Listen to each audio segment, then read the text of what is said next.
मैं रंजित सर, और आप जिस चैनल पर जुड़े हुए हैं वो चैनल है द रेनबो क्लासेस। चैनल को बढ़ाइए और हमें भी मदद कीजिए। और आपके लिए टॉपिक है ब्लड सर्कुलेटरी सिस्टम। अब ब्लड सर्कुलेटरी सिस्टम को कहते हैं रुधिर परिवहन तंत्र। रुधिर क्या है? ब्लड है। ब्लड है तब ना हम लोग हैं, और ब्लड न रहेगा तो हम लोग रहेंगे। और ब्लड कैसे बनेगा? जब खाना पीना अच्छा खाओ, जहां तक की वस्तु मत खाओ, तब आपके शरीर में ब्लड बनेगा। और यह जीव यहाँ पर हर एक तरह का जीव उपस्थित है। हम ही लोग नहीं हैं, बहुत सारा जीव है, और सब में ब्लड को चलना होता है। ब्लड को ले चलने के लिए शरीर में गति होनी जरूरी है। और शरीर में गति कैसे होगी? जब अंदर में मशीन होगा। तो डीजल लगा देंगे अंदर में? नहीं, आपके डीजल से भी ज्यादा पावरफुल है। वो कौन है? तो वह है हार्ट है। हार्ट तो ये हृदय है, और हृदय से ही ब्लड का बहाव हमारे शरीर के सभी हिस्सों में होती है। आप हृदय को पहचानिए तो इसमें से देख के कहां पर हृदय है? देखिए तो दोनों बगल में बताइए लंग्स है, और बीच में हृदय है, और यह आप शरीर का स्ट्रक्चर देख रहे होंगे। तो ऐसे ही सभी जीवों का तो शरीर नहीं ना है, सभी जीवों का अलग अलग रूप होती है। लेकिन हमने मनुष्य का आकार बनाकर बता रहा हूं कि हृदय से शरीर के सभी हिस्सों पर, यानी कहां से? हार्ट टू, आपको पता होना चाहिए, हार्ट टू बॉडी। अब ये बताइए कि हार्ट टू बॉडी और हार्ट टू बॉडी और बॉडी टू हार्ट। अब ऐसे लेकर के आपको समझ में आना चाहिए कि हार्ट से शरीर तक और शरीर से हृदय तक जब ब्लड का बहाव होगा तब इसका नाम रुधिर परिवहन तंत्र होगा। तो वैसे तंत्र जिसके द्वारा खून का चलना हृदय से शरीर तक और फिर शरीर से हृदय तक होता है, तो वैसे तंत्र को रुधिर परिवहन तंत्र कहते हैं। परिभाषा कंप्लीट हुआ कि नहीं? अब रुधिर परिवहन तंत्र में ये देखना है कि हर तरह का स्थिति है। स्थिति नंबर 1 ये है कि कुछ ऐसे भी जीव हैं जिनके शरीर में रुधिर ओपन माध्यम से चलता है। अब ये लगेगा कि ओपन क्या है? अब यहाँ पर ये देखिए, ओपन चलता है। आपको मैं उदाहरण देता हूं। आप किसानों को देखिएगा, खेतों का पटवन करते हैं, दो तरह से पटवन करते हैं। पटवन नंबर 1, क्यारी बाई क्यारी, नहर का पानी आ रहा है, इस क्यारी से उस क्यारी, उस क्यारी से उस क्यारी होते चला जाता है। लेकिन उसको देखिएगा कि उसमें प्रेशर नहीं होती है। तो जब क्यारी दर क्यारी, क्यारी से क्यारी, क्यारी से क्यारी, क्यारी से क्यारी पटवन हो रहा है, तो वह खुले माध्यम से हो रही है, और एक नहीं हो रही है। उसमें कोई नली नहीं है, उसमें कोई पाइप नहीं है। तो जब यानी बहाव हमारे शरीर में डायरेक्ट होगी तो हमारे शरीर तो इसमें नहीं आएगा। तो बहुत सारे ऐसे जीव हैं जिनमें रुधिर की प्रवाह डायरेक्ट होती है, उसमें कोई नस या नली की आवश्यकता न होती है, तो उसका नाम है खुला परिवहन तंत्र। जैसे क्यारी में पानी को आप जाते देखा है, देखिएगा क्यारी में जब पानी जाता है तो उसमें कोई प्रेशर न होती है। आप उसको कोना कोनी पे चढ़ाना होता है तो पैर से मार मार के चढ़ाइएगा, तो पैर से कितना चढ़ेगा। लेकिन वो आदमी जो है पटवन कर रहा है पाइप से, पाइप का मुंह घुमा देगा, और पाइप का मुंह घुमा देने के बाद क्या होगी कि पाइप का मुंह घूम जाने से पानी प्रेशर से चला जाएगा। तो इस तरह से स्थिति बन जाती है और आगे पटवन की क्रिया हो जाता है। अब ये देखना है कि ओपन में आखिर क्या होती है। तो ओपन परिवहन तंत्र में नंबर 1 हुआ कि इसमें किसी प्रकार का कोई कवच नहीं है, इसमें किसी प्रकार की कोई नली नहीं है। तो रुधिर परिवहन तंत्र में नली नहीं होती है, तो किस में? तो ओपन में। तो ओपन टाइप में कोई नली नहीं है। क्लियर हो गया? इसमें खुले माध्यम से होती है।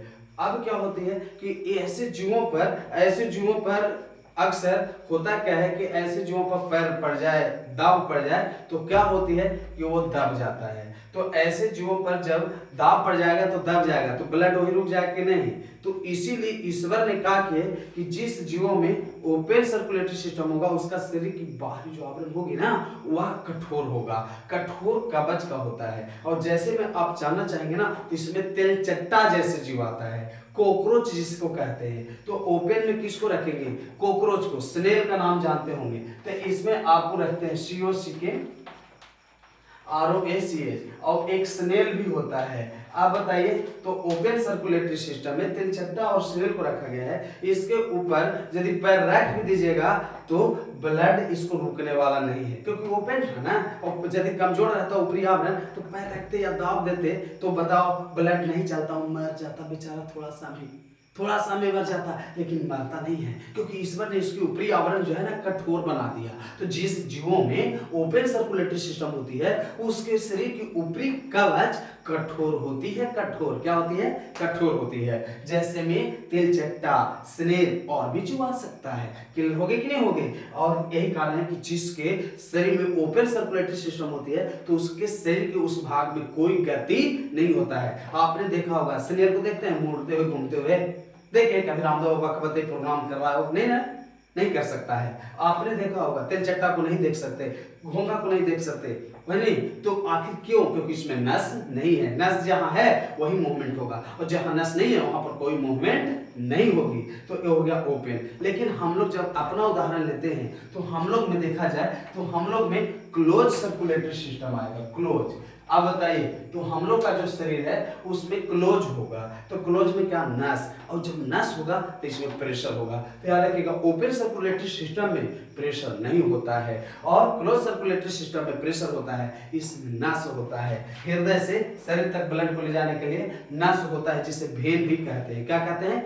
भेन। तो रुधिर का प्रवाह जब भेन द्वारा होती है, नस द्वारा होती है, तो इसका नाम है क्लोज सर्कुलेटरी सिस्टम। और क्लोज सर्कुलेटरी सिस्टम जिनके शरीर में है उनकी शरीर की अंदर वाला हिस्सा मजबूत होता है। अंदर में हड्डियां होती हैं और बाहर में मांसपेशियां होती हैं। और ये नस अधिक गहराई में होता है क्योंकि प्रेशर से चलता है। यदि गहराई में नहीं रहेगा तो फाड़ देगा। इसलिए बताइए, नस जो रहता है ना क्लोज सर्कुलेटरी सिस्टम में मांसपेशियों से दबा रहता है, इसलिए ऊपर बिकता नहीं। यदि बताइए इतना प्रेशर से होता है, यानी हुमच हुमच के बताइए हृदय बिकता है, तो हृदय को फक फक फेंकता है। यदि अंदर गहराई में न रहेगा ना तो मांसपेशियां फक फक करेगा।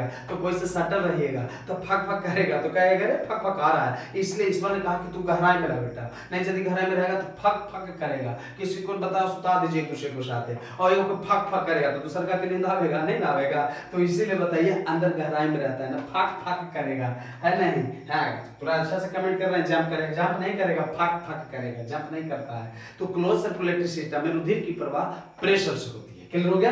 लेकिन कुछ ऐसे भी जीव हैं जिसमें मिक्स होता है, मिक्स्ड, जिसको मिक्स्ड कहते हैं। कुछ ऐसे भी जीव हैं जिनमें मिक्स्ड सर्कुलेटरी सिस्टम होता है। मिक्स्ड क्या होता है? Mixed circulatory system. तो कोई जीव ऐसे होते हैं जिसमें कैसा सर्कुलेटरी सिस्टम होती है? मिक्स। वो कैसे होता है? जैसे मछलियों को आप उदाहरण ले लीजिए, तो मछली के आधे शरीर तक ओपन सर्कुलेटरी सिस्टम और आधे के बाद नस होता है। यही कारण कि मछली को आप ऐसे खड़ा कर लीजिए तो पीछे पोछिया तरफ से हिलाता है, लेकिन ऊपर हिलाता है नहीं ना। तो जहां ओपन रहेगा वहां नहीं गति होगी, और जहां पर बताइए क्लोज रहेगा वहां गति होगी। तो जिसके शरीर में ओपन और क्लोज दोनों सर्कुलेटरी सिस्टम हो तो वैसे सर्कुलेटरी सिस्टम को मिक्स नाम है। इसमें आप मछली को उदाहरण ले सकते हैं, और मछली में मिक्स सर्कुलेटरी सिस्टम होता है। क्लियर हो रही बात है? तो इस प्रकार से हृदय से शरीर तक, शरीर से हृदय तक जहां से चलेगा तो ऐसे तंत्र का रुधिर परिवहन तंत्र होगा। रुधिर परिवहन तंत्र को तीन भागों में बांटा गया। नंबर 1 है ओपन सर्कुलेटरी सिस्टम,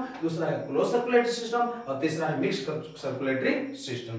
तो ओपन में क्या होती है? रुधिर की प्रवाह डायरेक्ट होती है, इसके शरीर में कोई गति नहीं हो सकता है, इसके शरीर की बाहरी कवच हड्डी मजबूत होती है, और क्लोज सर्कुलेटरी में नष्ट होता है, और जो नस होता है जिसमें प्रेशर दाब होती है और नस अधिक गहराई में पाया जाता है, और इसमें गति होती है, या हमारे शरीर में भी यही है। उसके बाद मिक्स सर्कुलेटरी सिस्टम में यानी ओपन और क्लोज जब दोनों मिलेगा तो मिक्स सर्कुलेटरी सिस्टम कहलाएगा।